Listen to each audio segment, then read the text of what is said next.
And it does refer to some situations that you genuinely wouldn't even think would happen. I mean, we do have guarantee baby programs. We have replacement baby programs. We have Black Friday deals. I'm Jane. I'm Lexi Ellingsworth from Stop Surrogacy Now UK. And I'm Bets. And this is Insightful Sisters. Hi, everybody. So lovely to be here tonight. We're very lucky. We've got Lexi from Stop Surrogacy Now UK. We're wondering, Lexi, what brought you into this? And, you know, how did you get involved in Stop Surrogacy? So I came across the Law Commission proposals. The public consultation was released in the summer of 2019 by the Law Commission of England and Wales and the Scottish Law Commission.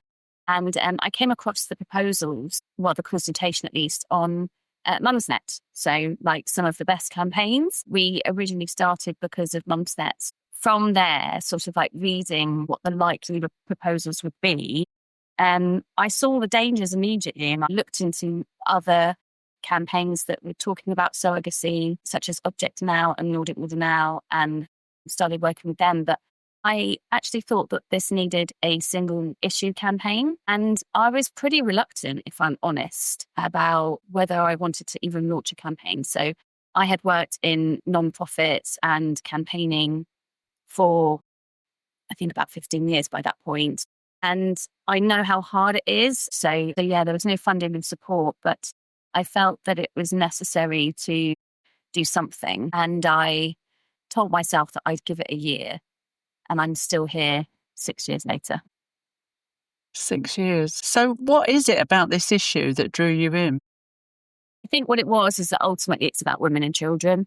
So it became pretty obvious that the Law Commission's proposals were going to liberalise the law and legitimise surrogacy. So, for example, the ban on advertising would be lifted, parental rights on what they call the new pathway, which is what they ultimately want to create under this new reform proposals, is for parental rights to begin at birth, though that doesn't completely follow the commercial model, because you can have what they call pre-birth orders, which is ultimately when your parental rights for that child as a commissioning parent begin prior to birth. It's very close to that kind of commercial model, obviously, with those parental rights beginning at birth. And this was a really significant change to the law that we have in place right now, which is where you have a parental order process through the courts, and your parental rights begin when that parental order is granted. And you can't actually apply for that order up until the child needs to be 6 months old. So under the reform proposals, the surrogate mother has her consent given at birth, prior to birth, at birth, and then she doesn't need to sort of reaffirm it after the birth. And she can only withdraw her consent after the birth up to 6 weeks later. So the child is 6 months old. Obviously, she's experiencing all kinds of post-birth feelings, and kind of like physical and emotional. And she would need to launch a legal action if she wanted to reverse her consent. Prior to that, you can actually withdraw your consent up to and including birth. So when this is sort of outlined in the Law Commission's written core report, it details that, up to and including kind of birth. So ultimately, the woman could be giving birth and she could send a text message or something to either have a pregnancy coordinator or to the commissioning parents to say, I withdraw my consent. And, obviously that's completely impractical and not something that would even be possible, like typing out a text message as you have a contraction, or maybe the baby's born, but you're still, you still have a consent. Like, at what point do we say birth is complete in that situation when you are actually wanting to withdraw your consent? So it became sort of quite obvious from the consultation document where this was going. And I was just kind of terrified for what it meant for women and children. And at that time, I didn't understand the scale of surrogacy in the UK, particularly in regards to international surrogacy. So that was obviously back in 2019, and I've learned a lot more since then. I bet. And actually, I think that leads nicely onto what Bex wants to ask you about. Yeah, so I was wondering if you could talk to us a little bit about how we define surrogacy and some of the commonly held views and maybe some of the misconceptions we have around surrogacy. Certainly, yeah. So as I was saying about international surrogacy, it's almost like surrogacy exists in a binary in that, you have sort of like two opposites or at least two categories.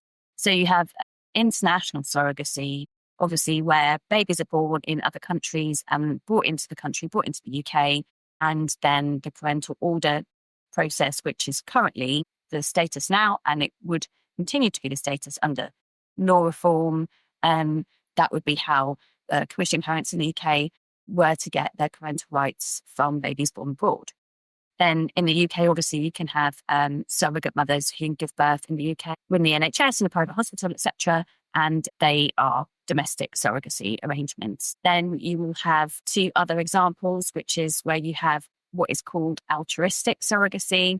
So under the UK law, that refers to what is called reasonable expenses. And then the opposite of that, or something that's not actually that opposite, but close to that, is commercial surrogacy, where more money changes hands. It's obviously, there's normally what's called compensation plus expenses. So there's sort of like different ways of categorizing that payment. So there are two different categories as well. And then you have the sort of medical method, the way that the baby is actually conceived. So if the surrogate mother uses her own egg in the pregnancy, that's called traditional surrogacy. And then the other category on that binary is gestational surrogacy, which involves another woman's egg. So that woman could be a woman who has donated her eggs, obviously through egg donation. That could be for a couple who are a heterosexual couple, and the commissioning mother, isn't producing eggs or doesn't have good enough quality eggs to develop embryos, etc. Or it could be a same-sex couple, a male couple who want, they don't produce eggs, so they would need quote unquote an egg from another person. That's a woman. The important things to know about this is that when obviously you are conceiving with your own egg, then any children that you have at that time or in the future would also be related to that child that's born through a surrogacy arrangement. And then the other side of that is if you conceive with an egg from another woman, then that foreign DNA essentially is going into your body, and that can result in a high-risk pregnancy. So both versions of traditional or gestational surrogacy pose either ethical issues or medical risks. So we don't believe that it's safe or ethical for any form of surrogacy to exist. That's really interesting, isn't it? Because when the topic of surrogacy comes up in discussion, often we get painted this picture of, it's this lovely altruistic thing to do, and that the surrogate mother, often chooses, maybe she's a friend or a relative, and she makes this offer. And it sounds like there's maybe a bit more to it than that. Exactly it, really. There's more to it that isn't necessarily all that apparent or obvious on the surface. And I think it's only when you sort of scratch that surface and explore a little bit deeper that you understand more about what surrogacy actually is. And I'm as guilty of that as the next person. So I speak about my understanding of surrogacy before I started this campaign. And it was pretty much based on women's magazines. And as a sort of teenager and growing up into a young adult, hearing about exactly those situations that you speak about, Bex, where a woman might do it for her sister or her cousin or her friend, and they'd usually be quite a sort of happy photo accompanying an article about the process and how this baby was born and come into the world. But it was all, the adults were happy and everyone got what they wanted. And we still see those articles now. And one of the things that we do at Stop Surrogacy Now UK is actually to challenge the media narrative around surrogacy. It's important for the public to understand what surrogacy actually is. And we know that, there's examples of women who are surrogate mothers with regret, as I refer to them, And that can happen whether that's in a commercial arrangement or in an altruistic, a so-called altruistic arrangement. We actually see those two different categories as being quite similar. So even though it's called altruistic surrogacy, it often includes lots of money, thousands and thousands of pounds in what's called expenses. And under the law, it's meant to be reasonable expenses, but there isn't really any scrutiny for what those expenses include or come from. And there's agencies that suggest, that surrogacy could be £20,000. So you could get £20,000 to have a baby for somebody else. And that would be, where we have the NHS and, the costs are basically inflated. So like things like hospital parking will be included, maternity clothes, childcare. I've seen it where even like having a gardener is included in what's called a reasonable expense. And then we've also seen agencies suggest that surrogate mothers look at basically charging something in the region of £35,000 in the UK. So, we are talking about thousands and thousands of pounds. And across the world, different sort of figures come up. And you could have more or less than that according to where you are. It's a lot less in Ukraine, for example. It's quite cheap to get a baby from Ukraine through surrogacy. But, we're still talking about thousands and thousands of pounds changing hands, whether it's called altruistic, which is not meant to be paid at all, then it's meant to be purely pregnancy-related expenses, which, like I say, are inflated, or whether it's a commercial arrangement, which has fees that are charged on top of that. And then, of course, there's other people who charge fees. So, the clinics will obviously have a charge. The law firms will have a charge. The surrogacy agencies or brokers will have a charge. And it is an industry. I don't think that we should put it into terms that are just, having a baby for your friend. There's a whole industry, lots of stakeholders, lots of beneficiaries from the surrogacy market. I think it's really interesting there that you sort of mentioned about getting a baby from Ukraine and the price comparison, because this is the other side of surrogacy that you do sometimes see being discussed, maybe more so in feminist media than the mainstream. It's quite exploitative, isn't it? Absolutely. I mean, it was very interesting to see what was happening in Ukraine around the time of the COVID travel bans. Essentially, that was sort of what exposed the true nature of the surrogacy industry in Ukraine to the world. I specifically remember a report by CNN which showed a surrogate mother who had a child, and she took the baby to what was called a baby den, which was essentially like an underground, a couple of rooms where newborns were being cared for, mostly by women. And that this surrogate mother returned them to her family. That was around the time of the war. But the thing is that when you looked at the report of the invasion of Ukraine by Russia, and these children were being cared for in this kind of like underground flat, basically. And there were children that were holding their heads up. So they weren't newborn babies. The Russia invaded in February 2021, I think it was. And this report was in March. So these children could not be any older than sort of like 4 or 5 weeks. And there were children that were essentially left over and not collected. And we know from contacts in Ukraine that, roughly speaking, 50% of children who are born through surrogacy are abandoned, and they are left in what we would understand to be as orphanages. There is a quite scandalous agency called Biotechcom. Not only have they submitted to having the wrong embryos implanted into the wrong surrogate mother who's been commissioned by some overseas couple, but they have said that surrogate mothers ultimately wouldn't do it unless they were desperate. The exploitation in Ukraine is off the charts, and there was a proposal, I believe, in Parliament to ban surrogacy temporarily in Ukraine following the invasion of Russia. and for it to be applied under martial law and then for about 3 years afterwards. But sadly, that failed. And it continues, even despite the war, the ongoing conflict. There's agencies that are saying that there still have conceptions taking place. Embryos being created by the lab and then implantations into surrogate mothers continue to happen. And we know from lots of resources that we've seen online that it's very popular. Ukraine is popular as a surrogacy destination for people in Canada, the UK and Ireland, and the US, because it's just so much, it's remarkably cheaper than what you would have to pay in the US.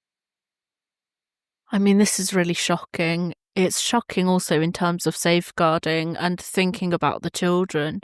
Like you say, almost 50% are abandoned. I mean, even for those that do go to their new families, wonder how happy of an ending that is for the child, because not only obviously being ripped away from their natal mother, but also it doesn't sound, from what you've said, like the authorities or child protection agencies in Ukraine are very involved in this process. And that would be even more complex when the child is then shipped overseas like a product. I mean, how much safeguarding is there in place to make sure we know where these children are going and that they are safe?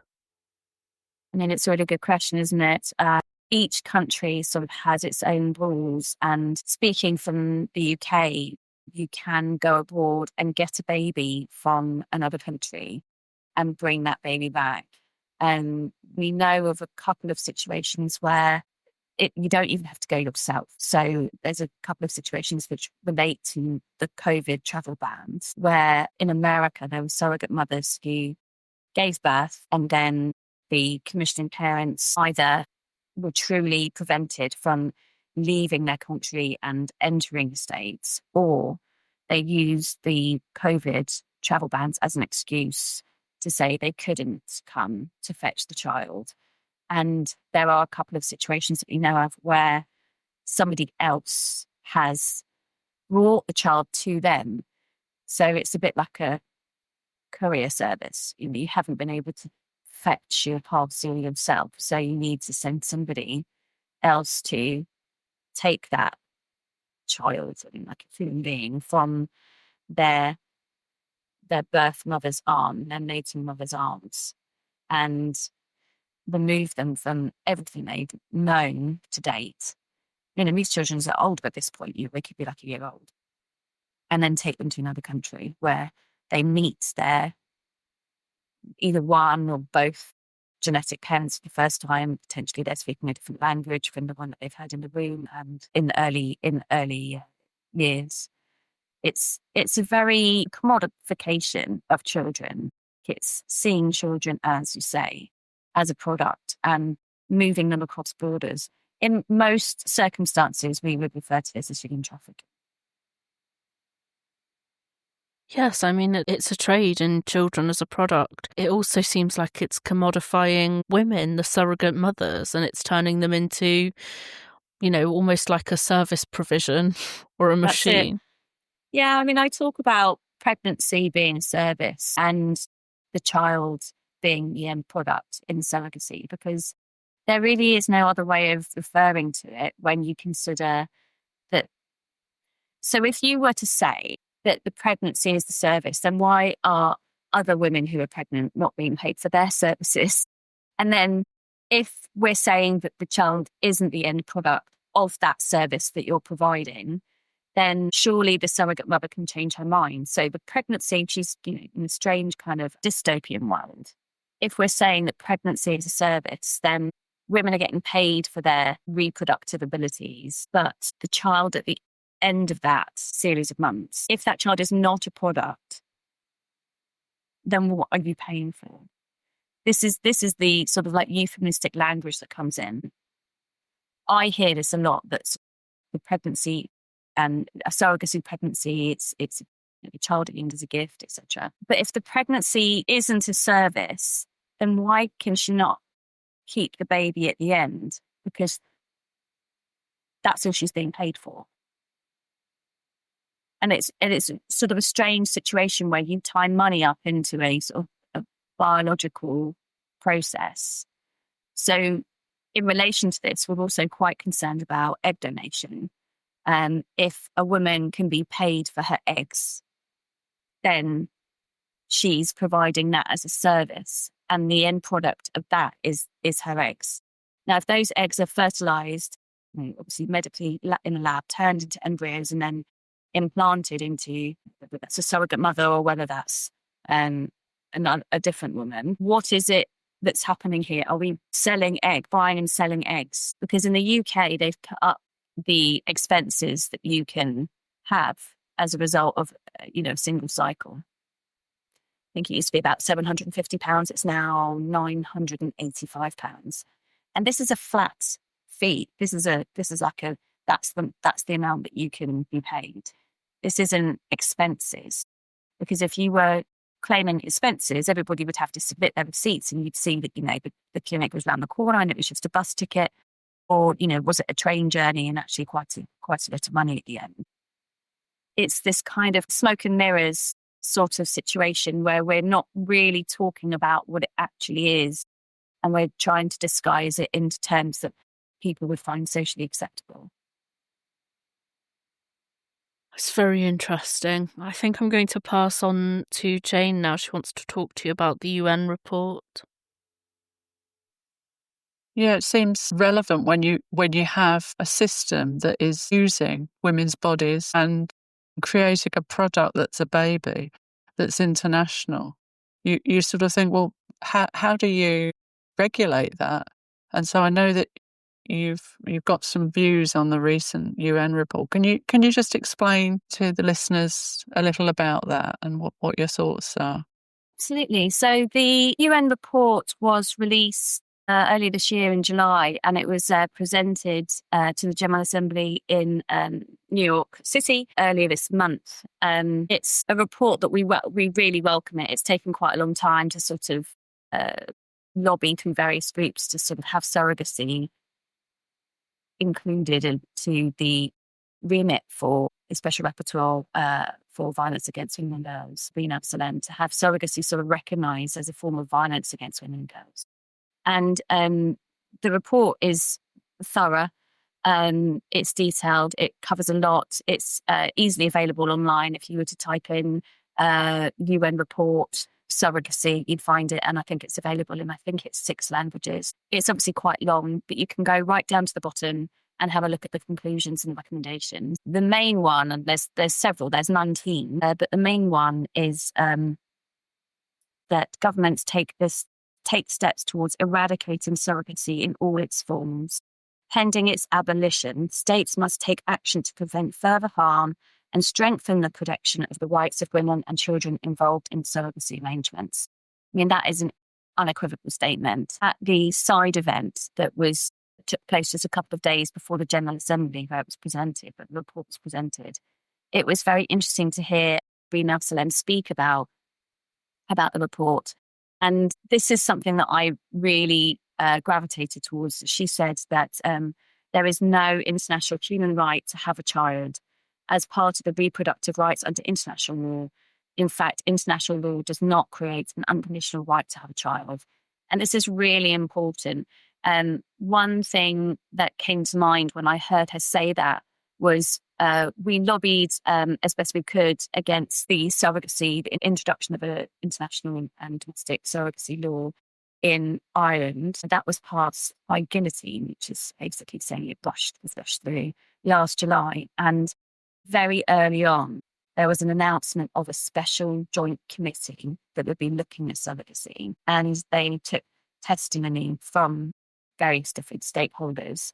They didn't allow us to give our testimony, but they did allow us to send a statement. But one testimony that came from a surrogacy agency representative, she refuted that there is no human right to have a child. And what I think she misunderstood was that you do have a right to found a family. And this is really different to say that there is a human right to have a child. There is no human right anywhere to have a child. The law for human rights to found a family is to do discrimination. And I think that's been played upon, or those words have been played with to try to make it sound like it justifies surrogacy because it's actually a human right, and it isn't. No, that's a really interesting distinction, isn't it? Because it's that horrible mix of a commercial market and people's natural desire to have a family. And, you talked earlier about the altruistic, and I think we all start thinking of the altruistic stories. In getting ready for this, I read a few stories, and of course, the first stories I pick up are in the Times, and it's a man, I'm sure you know who I'm speaking about, who writes about his own experience of surrogacy. And it is very moving to think of the situation that he was in and so on. But then when you think of what that would lead to, the rows of babies in Ukraine abandoned. And it's very interesting when you read some background to the commissioning parents. There's actually quite a few commissioning parents involved in various media outlets. For example, the head of ITV News, and one I was going to mention was a former beauty editor at the Times. She documented her journey in a column in I think it was the Saturday Times magazine for a while. And she's written a book, and another employee at the Times has written a book about it. And, those are obviously sources of income as a way of sharing their stories and sharing their experiences. But what is often missing from those stories is the child, which is oddly at the centre of the whole process. It's obviously the sole purpose to have a child at the end. But it's almost like they're not considered as a sort of whole human being. It's obviously very much weighted towards the adult desires to become a parent. And, in every surrogacy arrangement, whether that's for your best friend or, a woman in Ukraine is having a baby for you, or the egg is taken from here. But there are other parts to this where there's women who have donated their eggs. We don't know how much they've been paid. We don't know whether they had any consequences from that. They might have had ovarian hyperstimulation syndrome. There could have been all kinds of issues that those women experience, and they're anonymous, they're invisible. So there's quite a few surrogacy circles within the media. Yeah. Jon Snow, former Channel 4 TV anchor, news anchor. I think it was about early 70s when they commissioned a child. I think it was 73 when the child was born. Wow. So that's important for us to understand. These children are then being raised by these people who've essentially purchased them. Yeah. And we should focus on that, I think, rather than... Yeah, it needs to turn around, doesn't it? We need to stop. We need to stop having stories about the parents, and we need to start having stories about the children. To take a quote, a recent quote is, "The shame needs to change sides." It's like we need to understand and prioritise children. We need to understand their experiences in surrogacy. We need to prioritise them. So one woman who I will refer to perhaps a little bit later, but I'll mention her now actually, is Olivia Morel. She's the spokesperson for the Casablanca Declaration, and she is a child born through surrogacy. And she is speaking up about her experience of being a child born through surrogacy, and how she found out about that process, and how she feels it's affected her children. It's not this sort of happy ending all the time. And I think we can look to both stories from donor-conceived children who want to know their genetic roots and they may suffer from something called genealogical bewilderment, which is where they don't recognise themselves in their families growing up. And that same sort of experience or phenomenon applies to children who are adopted. And I think we know more now than ever before about those two groups. And I think we will see similar experiences being shared by children born of surrogacy in years to come. Yeah, I think that's a really good idea, looking at the sort of similarities between the types of children. Tell us a little more about the UN report, because those are the recommendations. What sort of clout can it have? What will happen? So this is the first report that's been done on surrogacy at this level. There have been previous mentions of surrogacy being condemned in different forms. So, for example, the European Parliament had a directive against trafficking and mentioned surrogacy. Various, other people have spoken about it, such as the current Pope and the former Pope. And there's been statements by different governments. But I think it's important to understand that this is just the first report from the UN Special Rapporteur for Violence Against Women and Girls. And there was support for it within the General Assembly. But then lots of different members, UN members, need to look at their own domestic government policies and laws. There's quite a lot of pressure coming from different places to either repeal existing bans or to introduce new laws to allow for surrogacy. So, for example, I mentioned the new law that's come into place with in Ireland. With that law, they had part of it was to establish a committee who would sort of review applications. And I believe that one of those people on the committee is involved with a fertility clinic, and another one is a Canadian parent who had 2 children born to a woman in Ukraine. So you have to look at sort of like the details to understand where these things are coming from. And then I've been hearing a bit about Malta as a sort of potential new destination for surrogacy, where they might bring in a new law. What we've noticed also with Ukraine, as I was speaking about the invasion by Russia, women are taken out of Ukraine to give birth. Sometimes they'll come out of the country to be implanted, go back to Ukraine, come out again to give birth, often in northern Cyprus, it seems, and then go back. And so there's kind of like multiple occasions of the movement of women across borders for the purposes of surrogacy. And we're just seeing a lot of different countries looking at their laws. And I think that's positive because at least they're thinking about it. But in a lot of cases, there is the suggestion or concept that surrogacy can be made safe and ethical if there is a regulatory framework in place. And it's just like a way, again, of kind of disguising it and doing smoke and mirrors and sort of covering up what the truth is. It's saying that if you regulate this industry, it will be fine and everybody will be happy. But again, is the child at the centre of that? It doesn't seem so to me. It's just a way for this industry to carry on and for the people who benefit from it to keep getting their money, to keep being paid for their services, whether that's like a lawyer being paid to process paperwork and establish parental rights in, say, Mexico, whether it's related to the agencies who obviously charge a fee. In the UK, they charge a membership fee. In other countries, they charge different kinds of fees, all kinds of things. But ultimately, you pay and you sign up with a contract. And you have a membership, situation in the UK where there's, terms and conditions.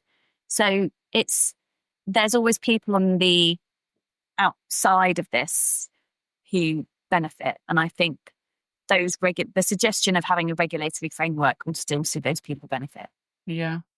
When I had my own children, I really became aware of the relationship that you have with that child before they're born. And when they're born that they recognise your voice. We know that the cells from the baby go back to the mother and vice versa. So a bit of your child always lives with you. We don't really know why that happens. We can guess, but we don't know a lot about the mystery and the magic of childbirth. What are your thoughts about that bond? So I think you put it in lovely terms there, the mystery and the magic. We know more about pregnancy and childbirth and that maternal fetal bond, all the time. We're learning more and more all the time, but there's a lot of things that I think we probably won't ever know, and maybe we're not meant to really understand them because it is sort of magical. It is something that isn't like anything else. It's not like the sort of relationship that you have with a partner or other family members or even with a pet. Like there's sort of situations where you can love various, people in your life, but the bond that you have with your child is something very different. And it's the same as a child, the bond that you have with the mother and the bond that you have with the father. Me, either are better or worse. They're just different. What you speak of there, that migration of cells between the mother and the baby, is mitochondrial DNA, which is really fascinating. And I always sort of think about that when in surrogacy, women who have had a child for somebody else might say, that's not my baby, I'm giving the baby back to the people who kind of, we might not use this language, but kind of who own it, who the child came from, because of the genetic connection that the Christian parents have with the child, rather than her, if it wasn't her egg that the child was conceived from. So she sort of reduces herself to just an oven, and the baby is being given back. And I think, well, that child has your cell in their body as you do with the child. They have their cells in your body.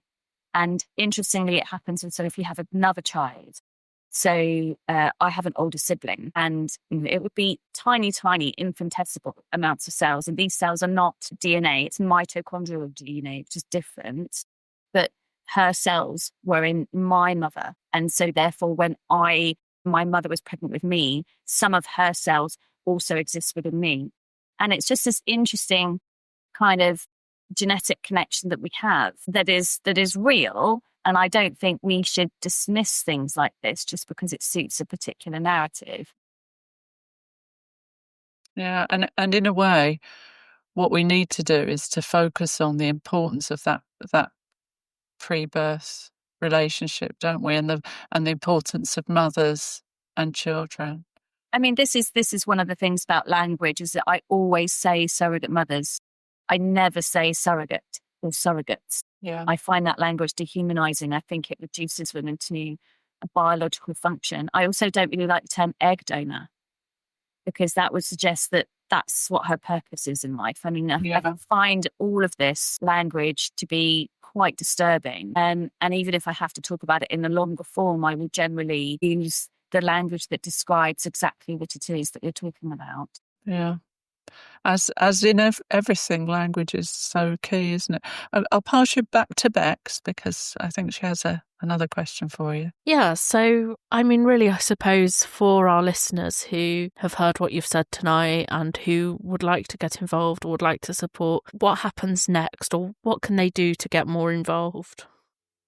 So there's a couple of actions that we invite people to take if they would like to support our campaign. Obviously, they can find us on Twitter and our various other social media platforms with the handle Wounds Not For Rent. So they can follow us, they can obviously share our content and sort of like retweet things. One of the main actions that we ask people to do if they live in the UK is to write to their MP. There are some really useful templates on a website called The Concern. We co-campaign with them, we work with them really closely, and they have several template letters on there that you can send to your MP about surrogacy, international surrogacy, and egg donation. And generally, they're really quick to do. So if we don't have much time, that's a really quick action that you can do to send your a letter to your MP.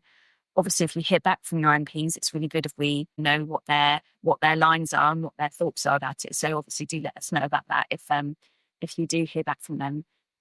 If people have a bit more time on their hands, they would like to support us, we really do welcome people getting in touch with us. So they can send an email, which is stopsurrogacyNowUK@gmail.com, or they can get in touch with us via Twitter. And we've got some research projects that we'd like people to get involved in. So that'd be really great if people have a bit more time. But generally speaking, we do just encourage people to talk about surrogacy. There's lots of conversations that I seem to have in hairdressers and sort of like in, bus stops and things, about people who might not know so much about the truth of surrogacy. I think it's a bit like gender ideology in that, the more you talk about it and the more people become aware. We certainly, large groups of women were not aware of what the dangers were before it was raised as an issue. And we feel that surrogacy is similar to that. And that ultimately, lots of people think it's socially acceptable and, it's not harmful. But actually, there are studies that have looked at this. And there's a really recent one, actually, it was just last year, comes out of Canada, which is where we have, there's a similar sort of altruistic system applied. so-called altruistic. And their study was over 860,000 births in a sort of 9-year period. And the medical risks were assessed from medical records, and it comes out at 3 times the risk of severe pregnancy complications. And that includes sepsis, preeclampsia, and postpartum hemorrhage. And all of those are, life-threatening conditions. So even to sort of like drop into conversation when somebody's talking about this or speaking about pregnancy, and it's kind of like we can talk about surrogacy as something that's actually harmful, and it isn't what you think it is. So we do encourage people to talk about it in plain terms, with plain language that is very clear and specific about what surrogacy actually is. It's not what we thought it was, I think, when surrogacy started sort of back in the 80s, where it's just it's very low numbers, somebody having a baby for a friend. It's a commercial, global industry. Yeah. I mean, I can see that. I think I've been shocked by some of the things that you've said tonight, despite the fact that I thought that I was pretty aware about this subject. There's obviously a lot more to learn. There's a blog that we have on our website, Bex, if people want to see some of the real extremes in surrogacy. It's an old blog. It's one that I did a long time ago, and it's called Surrogacy in the Extreme. And it does refer to some situations that you genuinely wouldn't even think would happen. I mean, we do have guaranteed babies. We have guaranteed baby programs. We have replacement baby programs. We have Black Friday deals.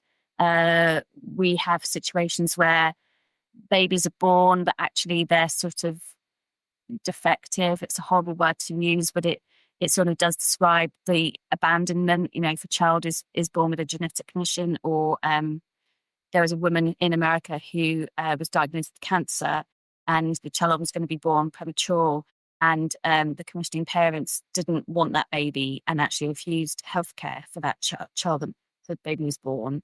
And so that baby did die. I don't know whether they went on to have a different baby for them. You have simultaneous surrogacy, which is where you can have 2 women pregnant at the same time. Obviously, you can have more than one embryo implanted, and that is a riskier pregnancy, but you can have more than one child, kind of get it all done in one go. And there's different really shocking things that happen in surrogacy that you wouldn't necessarily know about. So it's not covered by the media. And if we don't talk about it and kind of realise the extent of this industry and what's happening, why would you know? Yeah, very true. I mean, I'll certainly be doing a bit of extra reading off the back of that. So we come to our final question, which is the same question every episode. And that is, do you have a woman of the moment? Well, I've already mentioned Olivia Morel, who is a wonderful spokesperson for the Casablanca Declaration and for children born through surrogacy.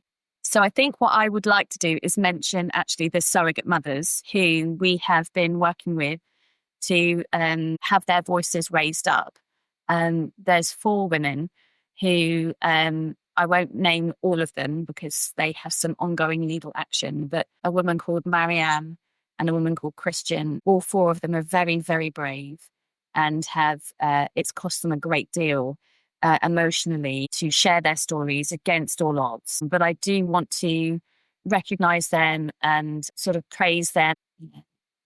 I do want to recognise them for their bravery and have their voices raised up and have their names known, because really there's not many women who can speak for various reasons. It could be judgments or legal threats. There's all kinds of reasons why surrogate mothers cannot speak.